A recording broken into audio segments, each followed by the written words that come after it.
دیکھیے آخری جی آیت جی ہی جو ہے نا اس میں آ رہا ہے اولئک حزب اللہ، یہ جو اللہ کی جماعت کی بات ہوئی ہے، حزب اللہ کی بات ہوئی ہے، اس کے لیے ایک کرائٹیرین بھی دیا گیا اسی آیت میں، وہ آپ بتا سکیں گی کہ کیا ہے؟ کیسے ہمیں پتہ چلے گا کہ یہ حزب اللہ ہے؟ ہر کوئی کہتا ہے نا میں تو اللہ کی خاطر کام کر رہا ہوں، کیسے پتہ چلے گا؟ اس کا کرائٹیرین کیا ہے؟ ایمان پہ جو عمل کرتے ہیں نا نیک لوگ جو ہے وہ حزب اللہ لوگ ہیں. اسی آیت میں سے نکال کے دیں نا مجھے جواب. جب باجی جن کے دلوں میں اللہ تعالیٰ نے ایمان کو لکھ دیا ہے اور جن کی تائید اپنی روح سے کی ہے اللہ نے. اولئک حزب اللہ، اس سے ذرا پیچھے دیکھیں کیا لکھا ہوا ہے، رضی اللہ عنہم ورضوا عنہ. کرائٹیرین اس کا کیا ہوگا کہ جو اللہ سے، وہ اللہ سے راضی اور اللہ ان سے راضی. چلیں جی ہم نیکسٹ پریزنٹیشن پہ چلتے ہیں. گروپ نمبر 8 سورہ الحشر آیت نمبر 1 سے لے کر 10 تک. سورہ حشر آیت نمبر 1. آسمان اور زمین کی ہر چیز اللہ تعالیٰ کی پاکی بیان کرتی ہے اور وہ غالب با حکمت ہے. یعنی دنیا میں موجود آسمان ہے یا زمین ہے جو بھی ہے، اس میں ہر تخلیق جو ہے وہ اللہ تعالیٰ کی حمد بیان کرتی ہے. اور حمد بیان کرنے سے کیا مراد ہے کہ اللہ تعالیٰ کو ہر عیب ہر نقص سے پاک قرار دیتی ہے. اور ایسا کیوں ہے؟ اور اس کیوں کا جواب اللہ تعالیٰ نے اسی آیت کے دوسرے حصے میں دیا ہے، کیونکہ اللہ تعالیٰ کی قدرت، اس کا حکم اور تخلیق ہر چیز میں حکمت ہے. اس نے اللہ تعالیٰ نے کوئی بھی چیز بے مقصد نہیں بنائی ہے. اللہ تعالیٰ کے ہر فیصلے میں حکمت ہے، کوئی نہ کوئی خیر چھپی ہے. ہماری عقل اس حکمت کو سمجھنے سے بعض اوقات قاصر ہو سکتی ہے، مگر اللہ تعالیٰ کے ہر فیصلے پر بھروسہ رکھنا ہمارے ایمان کا حصہ ہے. اور کسی انسان میں یا کسی بھی قوت میں اس دنیا کی اتنی جرت نہیں ہے کہ وہ اللہ تعالیٰ کے فیصلے کے خلاف جا سکے، کیونکہ وہ رب عزیز ہے، زبردست ہے اور وہ غلبے والا ہے.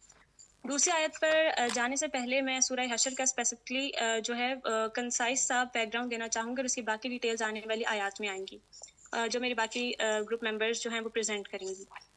حضرت محمد صلی اللہ علیہ وآلہ وسلم نے جب مدینہ منورہ میں ہجرت کی تو اس وقت ایک معاہدہ قرار پایا مسلمانوں اور یہودیوں میں کہ وہ آپس میں امن سے رہیں گے، جنگ نہیں ہوگی، اور اگر کوئی باہری قوت مدینہ منورہ پر حملہ کرتی ہے تو اس صورت میں دونوں فریق مل کر مدینہ منورہ کو ڈیفینڈ کریں گے. مگر غزوہ بدر کے بعد جو بنو نذیر تھا وہ اس معاہدے سے جو تھا وہ مکر گیا تھا. تو اس صورت میں اور انہوں نے نہ صرف انہوں نے اس معاہدے کی خلاف ورزی کی بلکہ قریش کے ساتھ مل کر تدبیریں کی. اور اس کے بعد وہ جا کر ایک قلعے میں انہوں نے جو ہے پناہ لے لی، اور محمد صلی اللہ علیہ وآلہ وسلم نے اس وقت صحابہ کرام کے ساتھ مل کر اس جو قلعے کا محاصرہ کیا تاکہ جو یہود ہیں ان کو ان کی دھوکے بازی کی سزا دی جائے. دوسری آیت کا میں ترجمہ پڑھوں گی اور اس کے بعد اس کے جو اہم پوائنٹس ہیں وہ میں آپ کے سامنے پریزنٹ کروں گی. وہی ہے جس نے اہل کتاب میں سے کافروں کو ان کے گھروں سے پہلے حشر کے وقت نکالا. تمہارا گمان بھی نہ تھا کہ وہ نکلیں گے، اور وہ خود بھی سمجھ رہے تھے کہ ان کے سنگین قلعے انہیں اللہ کے عذاب سے بچا لیں گے. بس ان پر اللہ کا عذاب ایسی جگہ سے آ پڑا کہ انہیں گمان بھی نہ تھا، اور ان کے دلوں میں اللہ نے روب ڈال دیا، اور وہ اپنے گھروں کو اپنے ہی ہاتھوں سے اجاڑ رہے تھے اور مسلمانوں کے ہاتھوں برباد کروا رہے تھے. بس اے آنکھ والو عبرت حاصل کرو. اس ایک آیت سے ہمیں بہت سارے اسباق جو ہیں وہ سیکھنے کو ملتے ہیں، اور چند ایک میں آپ کے سامنے ابھی پیش کرنا چاہوں گی. ایک طرف جو یہود تھے انہیں اپنے اس مضبوط قلعے پر، اپنے ظاہری اسباب پر، اپنے جو بھی ان کی دولت تھی اس پر بہت بھروسہ تھا کہ کوئی بھی دنیا کی طاقت انہیں اس قلعے سے جو ہے وہ باہر نہیں نکال سکتی، یا کوئی آفت ان تک پہنچ ہی نہیں سکتی ہے. اور دوسری طرف جو مسلمان تھے یا جو حصار کرنے والے تھے، جو محاصرے میں جو لوگ شامل تھے، ان کا بھی یہی خیال تھا کہ جتنے اسباب یہودیوں کے پاس اس وقت موجود ہیں، جو افرادی قوت ہے ان کے پاس، بالکل یہ عین قریب تو ممکن نہیں ہے کہ وہ اس محاصرے میں جو ہے وہ کامیاب ہو سکیں. لیکن اللہ تعالیٰ نے جو فیصلہ کیا وہ ان دونوں جماعتوں کی جو توقعات ہیں ان کے برعکس آیا. اللہ تعالیٰ کا جو فیصلہ ہے، اللہ تعالیٰ کا جو حکم ہے، اس سے انسان کی اپنی کوئی بھی جو تدبیر ہے وہ نہیں بچا سکتی. اللہ تعالیٰ ہر چیز پر قادر ہیں، وہ چاہیں تو آن کے آن میں سب فنا کر سکتے ہیں. اللہ تعالیٰ کی قدرت پر جو ہے ہرگز نہ شک کیا جائے. اسباب کے محتاج ہم ہیں، ہم جو انسان ہیں وہ ہیں، اللہ تعالیٰ نہیں ہیں. جیسے اس موقع پر جو اللہ تعالیٰ نے مدد کی مسلمانوں کی، وہ کیسے کی کہ جو کفار تھے، یہ یہودی جو تھے، ان کے دلوں میں اللہ تعالیٰ نے روب ڈال دیا. اور یہ ایسا سبب تھا جو کسی انسان کے لیے ممکن نہیں تھا. لیکن اللہ تعالیٰ نے ایسا کیا کیوں؟ اس کا جو ہمیں سبق ملتا ہے وہ یہ ہے کہ جو اس وقت کے مسلمان تھے، جو مومنین تھے، وہ خالص اللہ تعالیٰ اور رسول اللہ صلی اللہ علیہ وآلہ وسلم کی خاطر جو تھے نکل کر آئے تھے ان یہودیوں سے لڑنے کے لیے. تو اللہ تعالیٰ نے ان کی اسپیشلی ان کی مدد کے لیے، ایمان والوں کی مدد کے لیے اس جو ہے سبب، اس چیز کا جو ہے اللہ تعالیٰ نے مظاہرہ کیا کہ کفار کے دلوں میں روپ ڈال دیا. تو اللہ تعالیٰ جو ہیں وہ مومنین کو کبھی بھی تنہا نہیں چھوڑتے ہیں. اور اس آیت کے جو اینڈ میں جو سب سے امپورٹنٹ جو سبق ہمیں ملتا ہے کہ اللہ تعالیٰ کہہ رہے ہیں کہ پس اے آنکھ والو عبرت حاصل کرو. جو اس حصے کے جو مخاطب ہیں وہ دو ہو سکتے ہیں. ایک جو بنو قریظہ ہیں جو کہ ایک اور جو یہود قبیلہ ہے وہ تھا جس کے جو منافقت ہے وہ بعد میں سورہ احزاب کے موقع پر جو ہے وہ سامنے. 3 sentences میں اس کا بات کو کمپلیٹ کر کے آگے موو کریں. تو یہی ہے کہ جس طرح یہودی جو تھے اپنے وقت کے مسلمان تھے اور لیکن انہوں نے وقت گزرنے کے ساتھ ساتھ جو ہے اپنے دین کو چھوڑ دیا, اپنی خواہشات کے غلام بن گئے اور حق پہچاننے سے انکار کر دیا. تو اللہ تعالیٰ جو ہے مسلمانوں کو جو ہیں مخاطب کر کے کہہ رہے ہیں کہ تم ان جیسے نہ ہونا, ورنہ انہی کی طرح تمہیں دنیا میں بھی ہے جو ذلت آمیز زندگی دی جائے, آخرت میں تو عذاب دیا ہی جائے گا. میرے پاس جو یہ آیات ہیں آیت نمبر 5 اور آیت نمبر 6, اس میں بیسیکلی کھجور کے درختوں کو کاٹنے کا حکم دیا گیا تھا. اس میں ہوا یہ تھا کہ کیونکہ یہ جو قبیلہ تھا اس کے درمیان میں اور مسلمان جو تھے ان کے مدینہ سے جو مسلمان جو آئے تھے رسول اللہ صلی اللہ علیہ وسلم کے ساتھ, ان کے درمیان میں کھجور کے درخت آ گئے تھے جو ڈھال بن گئے تھے.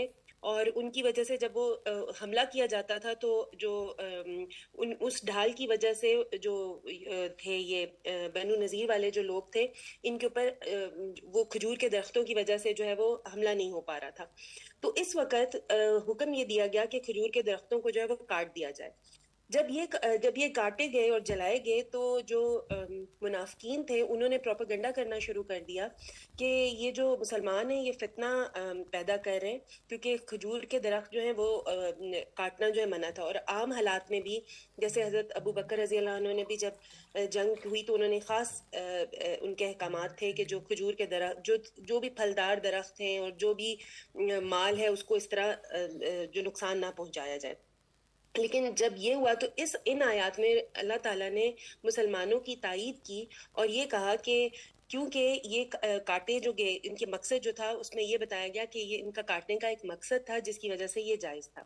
اس کے بعد جو اگلی آیت ہے اس میں یہ مال فے اور مال غنیمت کو جو ہے وہ تھوڑا سا ڈیفائن کیا گیا, کیونکہ یہ 2 میل کے دور پہ تھا مدینہ سے یہ جگہ. تو یہ جو صرف رسول اللہ صلی اللہ علیہ وسلم جو ہے وہ گھوڑے پہ تھے اور باقی سب جو ہے وہ پیدل چل کر آئے تھے. تو جو مال اکٹھا کی اور منافقین کو یہ کہہ دیا گیا تھا کہ ان کے اصلاح کے علاوہ وہ جو بھی سامان اپنے اونٹوں پہ لے کے جانا چاہتے ہیں وہ لے جائیں گے. تو وہ اپنا سارا سامان جو ہے وہ لے گئے. تو جو پیچھے سامان رہ گیا تو اس کو کہا گیا, کیونکہ یہ جنگ کے بغیر جو ہے وہ خود اپنا سامان چھوڑ کے چلے گئے تھے.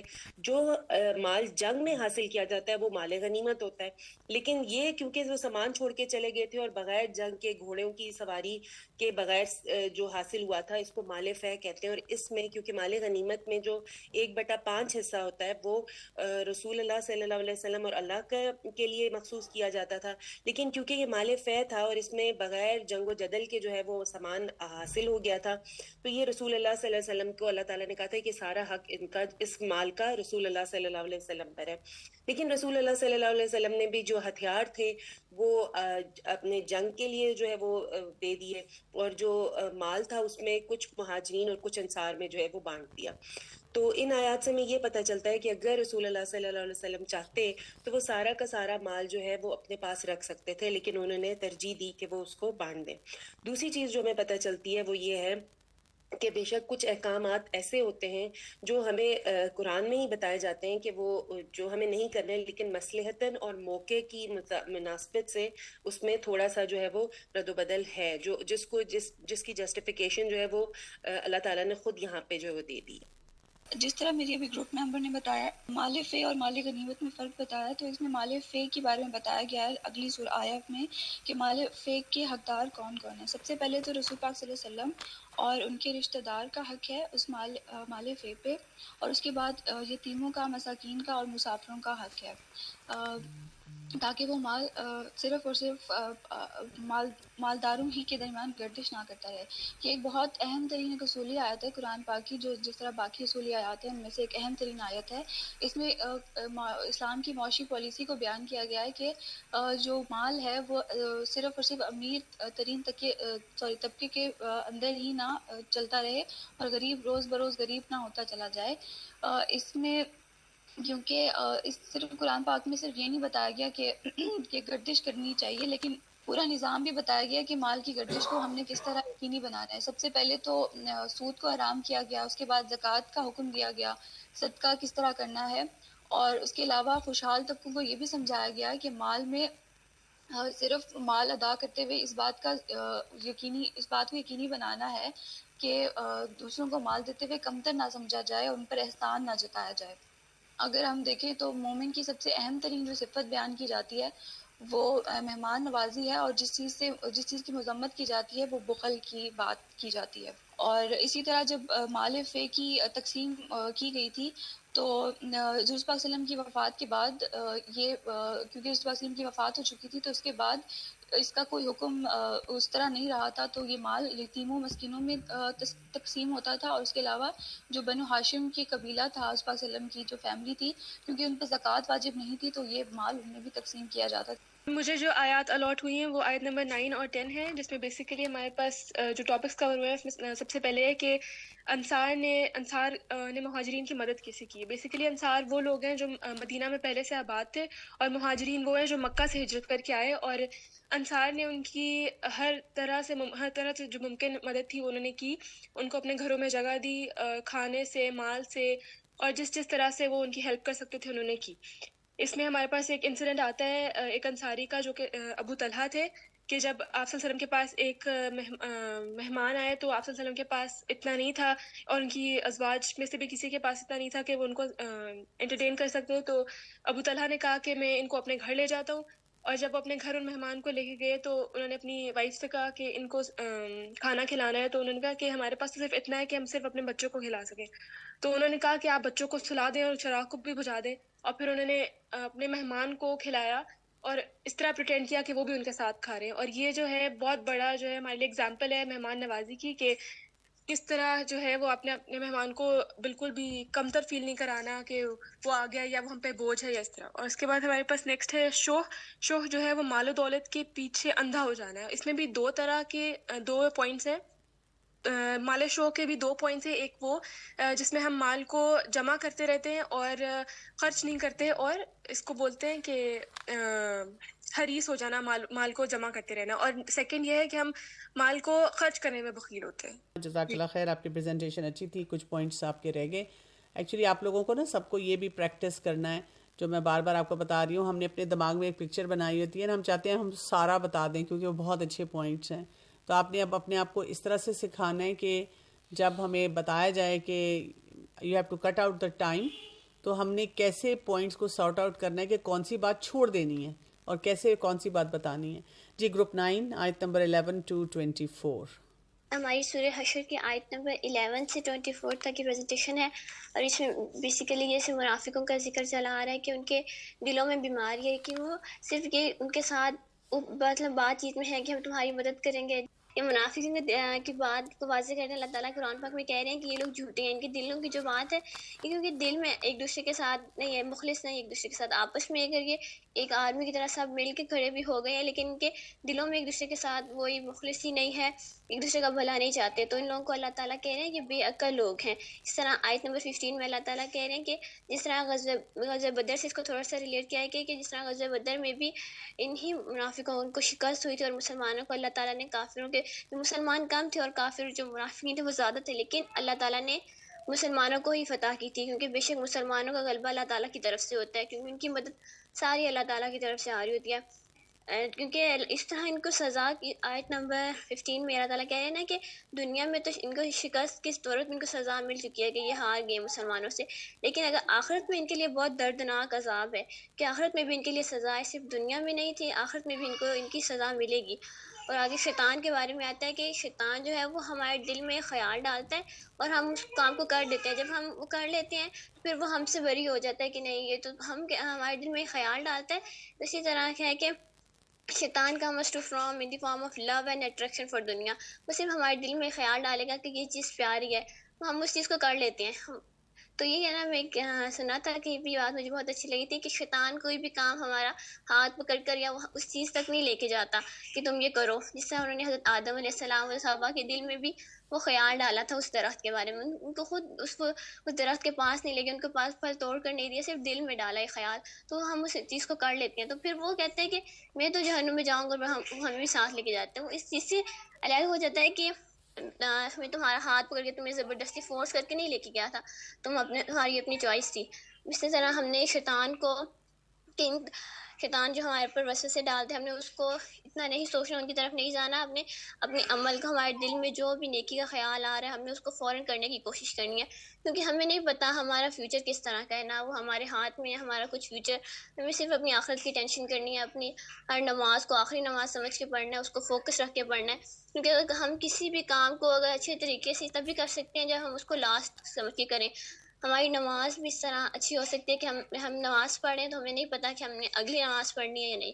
اس طرح ہماری نماز وہ بھی اچھی ہو سکتی ہے. تو یہ اللہ تعالیٰ کہہ رہے ہیں کہ ہمیں آج ہمارے پاس عمل کا وقت ہے اور کل ہمیں اس کا رزلٹ مل جائے گا. دنیا میں جیسے ہم ایگزامینیشن ہال میں ہیں، ہمیں اس کا رزلٹ قیامت والے دن مل جائے گا، ہم دنیا میں جو کچھ بھی کر رہے ہیں. تو اللہ تعالیٰ کہہ رہے ہیں نا، جب انسان دنیا میں بہت زیادہ بڑھ جاتا ہے، اللہ تعالیٰ کو بھول جاتا ہے، تو وہ اللہ تعالیٰ بھی اس کے مقاصد کو بھلا دیتے ہیں. پھر وہ اس کو یاد نہیں رہتا کہ آخرت بھی ہے، میں دنیا میں جو کچھ کر رہا ہوں مجھے اس کا جواب بھی دینا ہے. وہ پھر دنیا میں ہی لگا رہتا ہے. جب وہ دنیا میں لگا رہتا ہے وہ ہر چیز کو بھول جاتا ہے، اس کو آخرت کا خیال بھی نہیں رہتا. تو اللہ تعالیٰ کہنا انسان عبادت کے لیے وقت نکالے، اللہ اس کے دل کو بے نیازی سے بھر دے گا اور اس کے فقر کو بھی دور کر دے گا.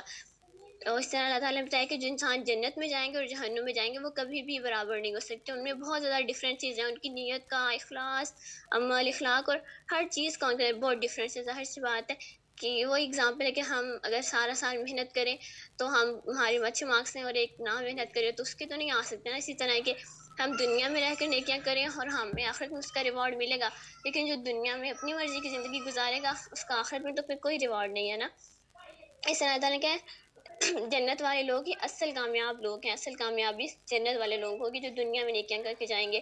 آگے پہاڑوں کا اللہ تعالیٰ نے جب کہا تھا کہ اس کو پہاڑوں پر یہ ذمہ داری کی تھی، لیکن انہوں نے اس کو لینے سے انکار کر دیا تھا. کیونکہ ہمیں یہ ہے کہ پہاڑوں کے اندر بھی ایک سینس ہے، وہ سمجھتے ہیں ہمارے ارد گرد کوئی بھی چیز ہے، کوئی بھی بے جان چیز ہے، وہ ہمارے پاس ایسا وہ نہیں ہوتا جیسے کیمرہ ہوتا ہے، وہ گواہ ہے. قیامت والے دن وہ چیز گواہی دے گی کہ ہم نے کس جگہ نماز پڑھیں گے تو وہ جگہ ہمارے لیے گواہی دے گی کہ ہاں اس نے یہاں نماز پڑھی تھی. ہر چیز ہمارے لیے ایسا کیمرے کے طور پر ایک رول پلے کر رہی ہے. تو اسی طرح کہ جب کوئی نیک انسان جس جگہ بات کر رہا ہوتا ہے اور اس دنیا سے چلا جاتا ہے تو وہ جگہ اس کی کمی کو محسوس کرتی ہے. لیکن اس کے برعکس اگر ہم دیکھیں کوئی برا انسان اور اس جگہ سے چلا جائے، برائیاں کر رہا تھا زمین پہ، اگر وہ چلا جائے تو وہ جگہ بھی اس کو شکر ادا کرتی ہے کہ یہاں پہ نہیں ہے. تو اللہ تعالیٰ کے ناموں پر ہمیں ایمان، اللہ تعالیٰ کی صفات تاکہ ہمیں آپ بتائی جا رہی کہ اللہ تعالیٰ کے جو نام ہیں ہم ان پر ایمان لانا ایمان باللہ کا رکن ہے.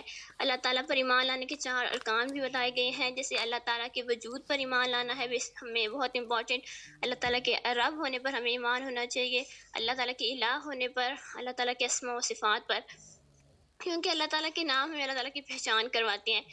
اللہ تعالیٰ کو ہماری زندگی کا مین مقصد ہی اللہ تعالیٰ کو پہچاننا ہے. ہم اللہ تعالیٰ کے ناموں پر غور و فکر کریں گے، ان کی ڈیٹیلز پڑھیں گے تو ہم اللہ تعالیٰ کی ساری صفات کو اچھی طرح سمجھ سکیں گے، ہمیں اپنی زندگی کا مقصد بھی سمجھ آئے گا.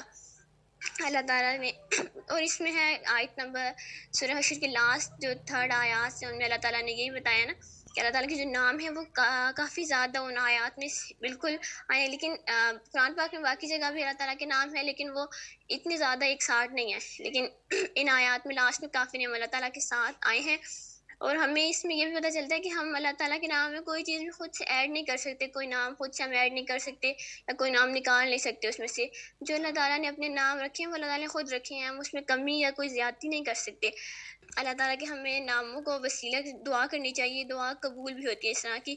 تو سورہ اعراف میں بھی اللہ تعالیٰ آیت نمبر 180 میں بھی اللہ تعالیٰ نے یہی بات آئی تھی کہ اللہ تعالیٰ کے ناموں میں اضافے اور کمی ہمیں نہیں کرنی چاہیے. اللہ تعالیٰ کے 90 نام ہیں، وہ جو ان ناموں کو محفوظ رکھے گا انشاءاللہ اللہ تعالیٰ اسے جنت میں داخل کریں گے. یہ بہت بہت شکریہ، آپ نے بہت اچھی طرح سے in one flow and go سب کچھ بتا دیا. باقی آپ نے جو کہا یہ آخری آیات بہت امپورٹنٹ ہیں. لو انزلنا هذا القرآن على جبل لرأيته خاشعا متصدعا من خشیۃ اللہ، کہ اگر اللہ تعالیٰ فرماتے ہیں اگر یہ قرآن کسی پہاڑ پر اتارا جاتا تو تم دیکھتے کہ وہ اللہ کے خوف سے دبا جا رہا ہے اور پھٹا جا رہا ہے. اور یہ آیات ہمارے لیے کیوں بیان کی گئی ہیں؟ لعلہم یتفکرون، تاکہ ہم غور و فکر کریں. اور اس میں پھر آپ دیکھیں جو اللہ تعالیٰ کے ناموں کا یہاں پہ ذکر آ رہا ہے، وہ ان کو نا ان کو بھی وقت نہیں ہے، ان کو پڑھنے کی ضرورت ہے اور ایک دوسرے سے انڈرسٹینڈ کرنے کی ضرورت ہے کہ ایک کے بعد دوسرے کا کیا میننگ ہے. میں آپ سب کی بہت شکر گزار ہوں، مجھے آج بہت ہی اچھا لگا. I think all of you have done a wonderful job. ماشاء اللہ ماشاء اللہ تبارک اللہ. مجھے تو جیسے کہتے ہیں نا، آج اللہ تعالیٰ نے موقع دیا ہے کہ اتنے ہیرے جو ہماری کلاس میں ہیں ان کو ہم ڈسکور کریں. پریزنٹیشنز جو بنی ہوئی تھی پی پی ٹیز سب کی بہت اچھی تھیں. پلیز وہ پریزنٹیشنز جو ہیں وہ پی ڈی ایف بنا لیں اور پی ڈی ایف بنا کر اپنے انچارجز کو دیں، تاکہ وہ گروپ میں جو اسٹوڈنٹس کا گروپ ہے، اگر آپ ڈائریکٹلی شیئر کر سکتے ہیں تو وہاں ڈائریکٹلی شیئر کر لیں، نہیں تو اپنے انچارج سے شیئر کریں، تاکہ یہ کہ وہاں پہ سب سے شیئر کی جائیں. اور باقی جن لوگوں نے وربل پریزنٹیشن بھی دی تھی، بہت اچھا سب نے بتایا. آئی وش کہ ہمارے پاس ٹائم ہوتا کہ ہم سب کو بہت زیادہ اچھی طرح سے سنتے، لیکن آئی کوڈ سی کہ ان سچ اے شارٹ ٹائم آپ لوگوں نے خوب محنت کی ہے. سبحانک اللہم و بحمدک، اشہد ان لا الہ الا انت، استغفرک و اتوب الیک. السلام علیکم ورحمۃ اللہ وبرکاتہ.